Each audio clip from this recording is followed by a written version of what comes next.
साथियों नमस्कार। आज के जीके क्लास में आप सभी का हार्दिक स्वागत एवं अभिनंदन। आज का विषय है श्री राम जन्मभूमि अयोध्या का इतिहास। आज का टॉपिक है श्री राम जन्मभूमि अयोध्या का इतिहास। साथियों, जैसा कि आप जानते हैं 22 जनवरी 2024 को अयोध्या धाम में नवनिर्मित मंदिर में श्री रामलला की मूर्ति की प्राण प्रतिष्ठा का कार्यक्रम किया गया। आदरणीय प्रधानमंत्री माननीय प्रधानमंत्री श्री नरेंद्र मोदी जी द्वारा यह कार्यक्रम संपन्न किया गया। इसी के साथ सभी के अंदर यह उत्सुकता है कि श्री राम जन्मभूमि अयोध्या का इतिहास किस तरह से चला। आइए इसके बारे में जानने का प्रयास करते हैं। प्राण प्रतिष्ठा के साथ ही अयोध्या में प्रभु श्री राम को 500 वर्ष बाद, कितने साल के बाद, 500 वर्ष बाद भव्य मंदिर मिल गया है। अब तक श्री रामलला टेंट और अस्थायी मंदिर में थे। राम मंदिर के इतिहास में बाबर से लेकर के राम मंदिर तक लगभग 500 सालों का समय लगा। 9 नवंबर 2019 का दिन सुनहरे अक्षरों में दर्ज किया गया जब भारत की सुप्रीम कोर्ट की 5 जजों वाली बेंच ने एक ऐतिहासिक फैसला सुनाया और विवादित जमीन हिंदू पक्ष को मिला। आइए जानते हैं बाबर से लेकर के सुप्रीम कोर्ट और फिर राम मंदिर बनने में साल दर साल कब क्या हुआ। वैसे तो श्री राम की कथा अनंत है, जैसा कि तुलसीदास जी की चौपाई से प्रकट होता है, पता चलता है। हरि अनंत हरि कथा अनंता, कहाँ ही सुना ही बहुविधि सब संता। रामचंद्र के चरित सुहाए, कल्प कोटि लग जाहि न गाए। अर्थात हरि अनंत हैं, उनका कोई पार नहीं पा सकता और उनकी कथा भी अनंत है। सब संत लोग उसे बहुत प्रकार से कहते सुनते हैं। श्री रामचंद्र जी के सुंदर चरित्र करोड़ों कल्पों में भी गाए नहीं जा सकते। इसी क्रम में हमने एक छोटा सा प्रयास किया है। आइए स्टार्ट करते हैं। श्री राम जन्मभूमि पर जो नवनिर्मित मंदिर है, एक बार उसके बारे में संक्षिप्त जानकारी प्राप्त करते हैं। नया जो मंदिर है वह 107 एकड़ में बना है। मंदिर का प्रांगण 107 एकड़ का है। मुख्य मंदिर का एरिया है 2.77 एकड़ का है। यह आंकड़ा आप याद रखिएगा। आने वाले स्लाइड्स में इसके बारे में हम डिटेल्स में चर्चा करेंगे। यह 2.77 एकड़ बार बार आएगा। मंदिर की कुल ऊंचाई 161 फीट है, 161 फीट। मंदिर की चौड़ाई 235 फीट है, कुल 235 फीट है। मंदिर में एक फ्लोर की ऊंचाई 20 फीट है। कितना? 20 फीट है। फर्स्ट फ्लोर 132 खंबे हैं। फर्स्ट फ्लोर में 132 खंबे हैं। ग्राउंड फ्लोर में 160 खंबे हैं। ग्राउंड फ्लोर में 160 खंबे हैं। फर्स्ट फ्लोर में 132 खंबे हैं। सेकंड फ्लोर में 74 खंबे हैं। सेकंड फ्लोर में 74 खंबे हैं। कुल कितने फ्लोर हुए? 3 फ्लोर। मंदिर में कुल 3 फ्लोर हैं और मंदिर की लंबाई 360 फीट है। अर्थात 360 फीट लंबा यह मंदिर है। अयोध्या भारत की विरासत, परंपरा, सांस्कृतिक इतिहास और धार्मिक मूल्यों में गहरे तक धंसा हुआ है। अयोध्या वितरागी है। अयोध्या की कलकल बहती सरयू की धार में एक तरह की निसंगता है।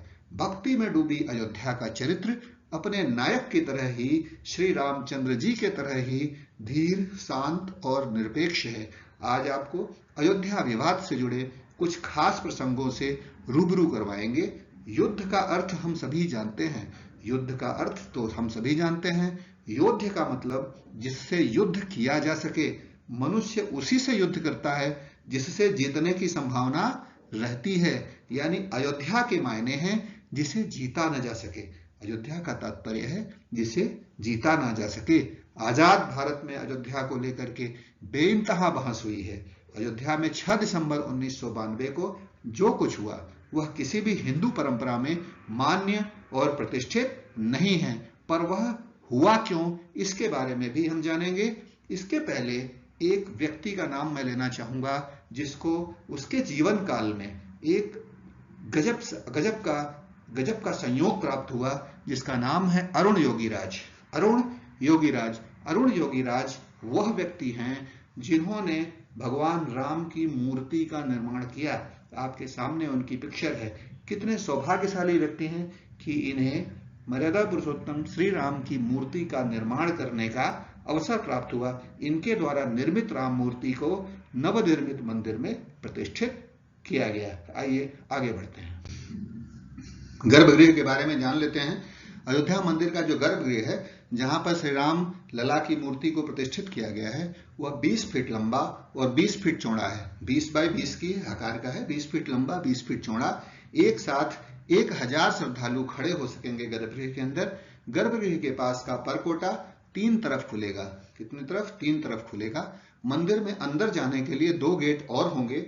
मंदिर के आसपास का करीब 3 किलोमीटर का एरिया रेड जोन कहा जाएगा। मंदिर से अयोध्या धाम रेलवे स्टेशन की दूरी 1.3 किलोमीटर है। मंदिर से महर्षि वाल्मीकि एयरपोर्ट की दूरी 10 किलोमीटर है। ऐसा कहा जाता है, आइए कुछ प्राचीन बातों पे आपको लेके चलते हैं। ऐसा कहा जाता है कि उज्जैन के राजा विक्रमादित्य सिंह ने सबसे पहले अयोध्या की धरती में एक चमत्कार देखा और यहाँ पर श्री राम जी के मंदिर का निर्माण कराया। इस मंदिर को मुगलों के राज्य में तुड़वा दिया गया। हिंदुओं की धार्मिक आस्था को ठेस तो पहुंची थी, मगर अपने रामलला को प्रेम करना और उनकी सेवा करना उन्होंने नहीं छोड़ा और मस्जिद से सटे एक चबूतरे पर अपने श्री राम की पूजा करते रहे। यह वही चबूतरा था जहां 1885 में मंदिर बनवाने की तैयारी की गई थी, मगर मंदिर बन नहीं पाया था। यह चबूतरा मस्जिद के बाहरी ढांचे में एक गुंबद के नीचे था। वहीं पर कई वर्षों तक चबूतरे के पास से अवतरित हुई मूर्ति की पूजा होती रही, मगर 6 दिसंबर 1992 को भड़के दंगों ने यह स्थान भी श्री राम लला से छीन लिया और फिर वहीं पास में ही एक स्थान पर श्री राम जी की पुरानी प्रतिमा को ले जाया गया और उनके सेवकों ने वहीं एक तंबू गाड़ करके उनकी रखवाली की। यहीं पर श्री राम की आरती होती थी और यहीं उन्हें भोग लगाया जाता था। 1885 से इसी चबूतरे को राम जन्म भूमि माना गया था। आपको बताते चलें कि श्री राम जन्मभूमि जो कि वर्तमान समय में है, यही चबूतरा को माना गया। बाबरी इतिहास में अगर हम लोग चले राम मंदिर के, तो बाबरी मस्जिद का निर्माण मुगल सम्राट कमांडर मीर वाकी ने कराया था। मीर वाकी ने ही इस मस्जिद का नाम बाबरी मस्जिद रखा था। यह साल है 1528। 1528 में मीर वाकी ने मस्जिद का निर्माण कराया। तो यह जीके का क्लास है, इसलिए एक प्रश्न बनता है, who built Babri Masjid and why? Who built Babri Masjid and why? It has been a focus of dispute between the Hindu and Muslim communities since the 19th century. According to the mosque's inscriptions, it was built in 1528, 1528-29 by Mir Baqi, a commander of the Mughal Emperor Babur.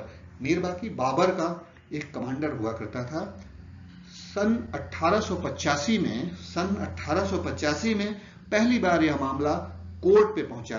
आप लोग जानते हैं सन 1857 में जब प्रथम स्वतंत्रता संग्राम हुआ था, उस समय के बाद ईस्ट इंडिया कंपनी की कमांड ब्रिटिश गवर्नमेंट ने ले लिया था।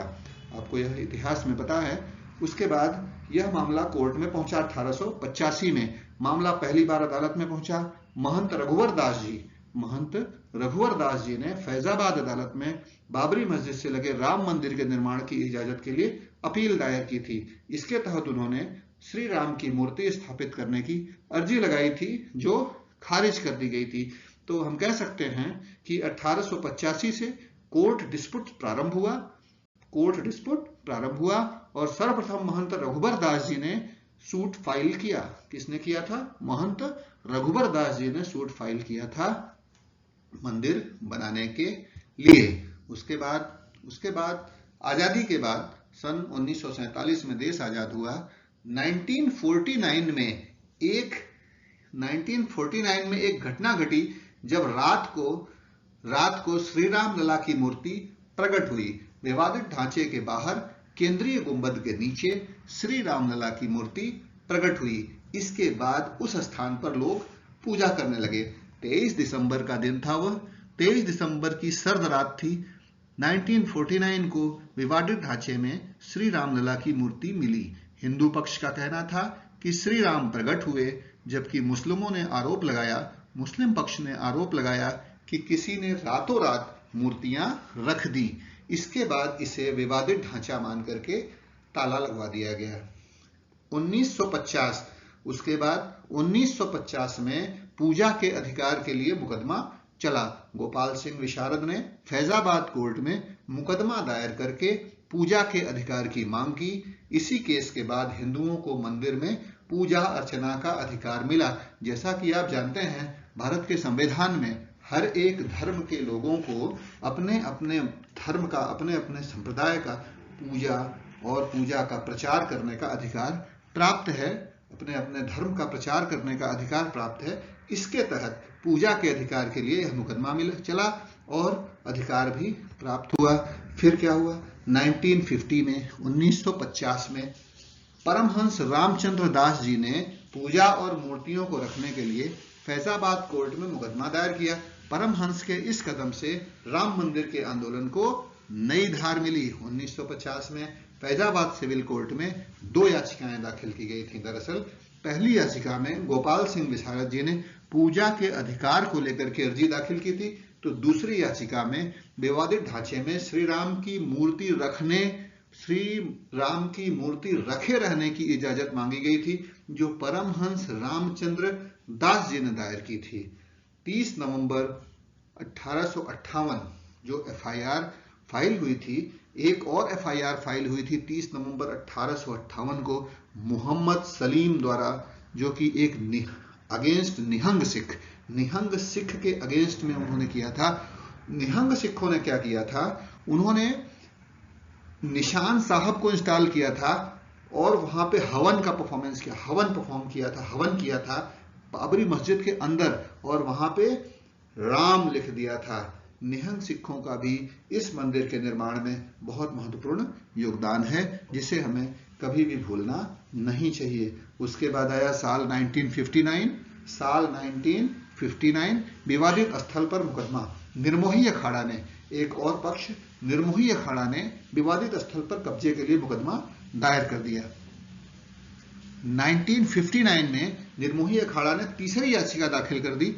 रामलला स्थल का अधिकार मांगा। उन्होंने अपनी दलील में कहा कि विवादित ढांचे का आंतरिक और बाहरी अहाता भगवान राम की जन्मभूमि के रूप में मान्य है। हम उनके सेवायत हैं। ऐसे में हमें ये अधिकार सदियों से प्राप्त है, हम परंपरागत रूप से प्राप्त है। संविधान में यह भी एक व्यवस्था है, अगर कोई कार्य परंपरागत रूप से हो रहा है तो नए कानून में उसे ग्राह्य करने की व्यवस्था है। 1961 में यूपी सुन्नी सेंट्रल वक्फ बोर्ड ने एक अर्जी दायर करके साइट का अधिकार मांगा। उनका भी एक अधिकार बनता है संविधान के तहत। इससे विवादित ढांचे के पोजीशन और मूर्तियां हटाने की मांग की गई। एक सूट उन्होंने फाइल किया 9 मुस्लिम रेजिडेंट जो कि अयोध्या के ही थे 18 दिसंबर 1961 में। उन्होंने seeking to regain possession of the mosque and surrounding area from the state, इसे वक्फ बोर्ड का मुकदमा था। उसके बाद आया साल 1986। 1 फरवरी 1986 स्थानीय अदालत ने स्थल को हिंदुओं की पूजा के लिए खोलने का आदेश दे दिया। स्थानीय फैजाबाद कोर्ट में सन 1986 में कोर्ट ने सरकार को आदेश दिया कि हिंदू श्रद्धालुओं के लिए जगह खोली जाए। यूसी पांडे जी की याचिका पर जिला जज श्री KM पांडे जी ने आदेश दिया था। इसके बाद विवादित ढांचे का ताला खोला गया और श्रद्धालुओं को जाने की इजाजत दी गई। इसके बाद हाई कोर्ट से भी हिंदू पक्ष को राहत मिली। 14 अगस्त 1989 को इलाहाबाद हाई कोर्ट ने मामले में यथास्थिति बनाए रखने का आदेश दिया। 1989 में विश्व हिंदू परिषद ने हजारों हिंदू समर्थकों के साथ श्री राम जन्मभूमि का शिलान्यास कर दिया था। कामेश्वर चौपाल के हाथों राम मंदिर की पहली ईंट रखवाई गई थी। जीके वाले ध्यान रखें, श्री कामेश्वर चौपाल के हाथों राम मंदिर की पहली ईंट रखवाई गई थी। इलाहाबाद हाई कोर्ट ने विवादित ढांचे वाले स्थान पर यथास्थिति बनाए रखने को कहा। फिर वह साल आता है 1992, जो भारत के इतिहास में एक महत्वपूर्ण साल घोषित किया गया। यह तिथि सबके दिमाग में सेट है कि 6 दिसंबर 1992 को वह दिन आया जब विवादित ढांचे को ढहा दिया गया। इसके बाद राम मंदिर के लिए आंदोलन ने और गति पकड़ी। ऐसा कहा जाता है कि विश्व हिंदू परिषद और शिवसेना समेत तमाम हिंदू संगठनों के कार्यकर्ताओं ने विवादित ढांचे को 6 दिसंबर को गिरा दिया। देश भर में सांप्रदायिक दंगे भड़क गए थे। तत्कालीन उत्तर प्रदेश की सरकार के मुख्यमंत्री माननीय कल्याण सिंह जी थे। उन्होंने यह घटना होने के बाद अपने पद से त्यागपत्र दे दिया और उनकी सरकार गिर गई। उसके बाद आगे बढ़ते हैं। यह केस इलाहाबाद हाईकोर्ट पहुंचता है। इलाहाबाद हाईकोर्ट में जब यह केस पहुंचा, विवादित ढांचे के मामले में सीबीआई ने 2004 में इलाहाबाद हाईकोर्ट की लखनऊ बेंच में याचिका दाखिल करी। अप्रैल 2002 में विवादित स्थल पे मालिकाना हक को लेकर के सुनवाई शुरू की गई इलाहाबाद हाईकोर्ट में। 1993 में सीबीआई ने एक समेकित चार्जशीट फाइल की थी, जिसमें बाल ठाकरे, नृत्य गोपाल दास, चंपत राय, आडवाणी, उमा भारती और अन्य पर आरोप लगाया गया था मंदिर तोड़ने का, विवादित ढांचे को तोड़ने का। विवादित ढांचा गिराने के मामले में कोर्ट ने लालकृष्ण आडवाणी, मुरली मनोहर जोशी, उमा भारती, बाल ठाकरे समेत 13 लोगों के खिलाफ कार्रवाई 2001 में रोक दी थी। इसके बाद आगे चलते हैं। साल 2010 आता है। 30 सितंबर 2010 को इलाहाबाद हाईकोर्ट एक फैसला सुनाता है। हाईकोर्ट ने विवादित स्थल को 3 बराबर हिस्सों में सुन्नी, वक्फ बोर्ड, निर्मोही अखाड़ा और रामलला में बांटने का फैसला किया। इलाहाबाद हाईकोर्ट का यह फैसला जो 2010 में आया, 1989 के सभी मुकदमे उच्च न्यायालय में स्थानांतरित कर दिए गए और 30 सितंबर 2010 को उच्च न्यायालय ने यह फैसला सुनाया। इन्होंने विवादित स्थल को 3 बराबर भागों में बांटने का आदेश दिया। न्यायाधीशों ने बीच वाले गुंबद के नीचे जहां मूर्तियां थी उसे जन्म स्थान माना। यहां से यह केस एक अलग टर्न लेता है। न्यायाधीशों ने बीच वाले गुंबद के नीचे जहां मूर्तियां थी उसे श्री राम जन्मभूमि में जन्म स्थान माना। 2010 में हाईकोर्ट ने सीबीआई को रिवीजन पिटीशन को खारिज कर दिया। इसके बाद 24 सितंबर को लखनऊ पीठ की बेंच ने फैसला सुनाते हुए विवादित जमीन को 3 भागों में बांट दिया, लेकिन यह फैसला तीनों पक्षों को मंजूर नहीं था। इसलिए तीनों पक्षों ने सुप्रीम कोर्ट का रुख किया, भारत के सुप्रीम कोर्ट का रुख किया।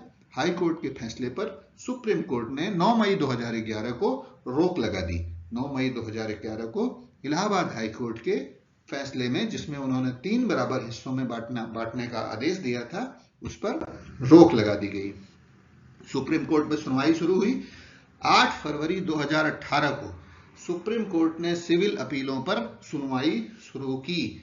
यह व्यक्ति जिनका चेहरा सामने दिखाई दे रहा है, यह एडवोकेट के पराशरन हैं।